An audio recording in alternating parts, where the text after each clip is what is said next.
পরিশ্রম করতে হবে, পরিশ্রমের কোনো বিকল্প নেই। There is no alternative way to struggle. Struggle তোমাকে করতেই হবে। কেউ তোমাকে তোমার জন্য স্পেস তৈরি করে দিবে না।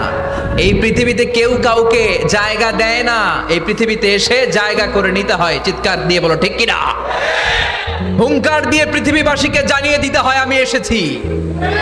মায়ের পেট থেকে যখন আমরা বেরোই, আমরা কি বলি?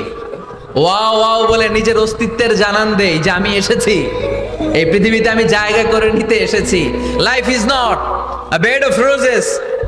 এই পৃথিবী ফুলের বিছানো সজ্জা নয়।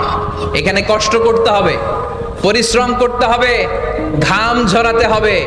পরিশ্রমের ঘামে যে লোনা পানি থাকে, ওই লোনা পানিতে জন্ম নেয় সফলতার বীজ।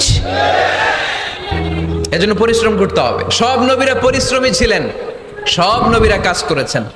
সূরা জুমার এই 10 নম্বর আয়াতে আল্লাহ তাআলা আমাদেরকে মোটিভেট করে শিখাতে চেয়েছেন যে স্বাবলম্বী হও, নিজের পায়ে দাঁড়াও, কাজের সময়ে কাজ, নামাজের সময়